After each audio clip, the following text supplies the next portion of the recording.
অনেক বছর পরে আমাদের এই বিলের এখন থই থই করছে পানি। দেখেন কি অবস্থা, পুরো মনে হচ্ছে একটা মিনি কক্সবাজারে চলে আসছে আমরা। এই যে এটা হচ্ছে আমাদের এই যে নতুন করে খাল খনন করা হয়েছে, এই যে পানি যাচ্ছে একবার ভরপুর পানি, মানে একেবারে লেভেল হয়ে গেছে পানিতে। আর আমরা এই যে পানির ভিতরে হেঁটে হেঁটে সামনের দিকে যাচ্ছি। আর আমার ঠিক এই পাশে এই যে আমার ছোট ভাই বাগার আছে, আর এটা হচ্ছে আমার ইনুস কাকা। তো এই যে আমাদের মামুন, ওই মামুন, এই যে মামুন মামুন হচ্ছে লুঙ্গি পরে আসছে, যে কোনো মুহূর্তে দুর্ঘটনা ঘটে যেতে পারে। ও না, ওর নিচে হাফ প্যান্ট আছে। তো আসলে এটা আমরা খুব মিস করি, কি মামুন? হ্যাঁ অবশ্যই।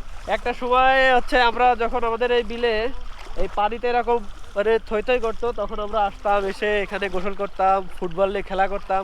কিন্তু এটা এখন খুব মিস করি আমরা। আমরা যাদের সাথে খেলা করতাম, এখানে ঘুরতাম, তারা এখন অনেকেই, কেউ হচ্ছে বিদেশ চলে গেছে, কেউ চাকরি করে।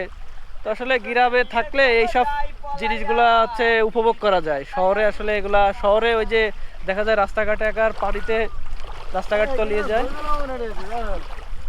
তো এটা হচ্ছে আমাদের খালের একেবারে, এখান থেকে খাল শুরু, এখান থেকে শুরু করে একেবারে ওই যে আমাদের ওই পাশে যে রাস্তা আছে, ব্রিজ দেখা যায় ওই পর্যন্ত। তো এর এই পাশে যা দেখছেন এগুলো সব চাষের জমি, এখান থেকে ধান উৎপন্ন হয়। তো একটা গাছ আছে এখানে, এই যে পানির ভিতরে দাঁড়িয়ে। তো খুব মজা আসলে, এই পানি একেবারে ফ্রেশ পানি, একেবারে ফ্রেশ পানি। আর ঠিক এই পাশটাতে অনেক গভীর করা, যেহেতু এক্সকাভেটর দিয়ে খনন করা হয়েছে, তো এখানে 2-3 জন মানুষ মানে পাবে না, সেই পাবে না।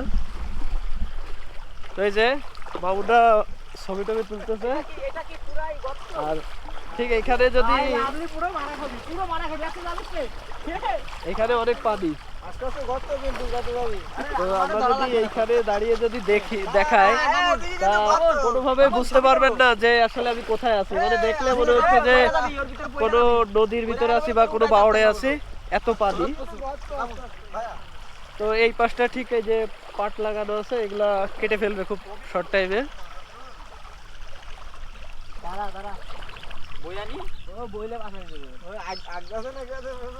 তো এই যে হচ্ছে আমাদের আসিফ কাকা আছে, ছবি তুলতেছে, একটু পরে হয়তো ফেসবুকে পোস্ট দেবে যে আমি এখন কক্সবাজারে, অথবা ওই যে কি বলে ওই যে কুয়াকাটা।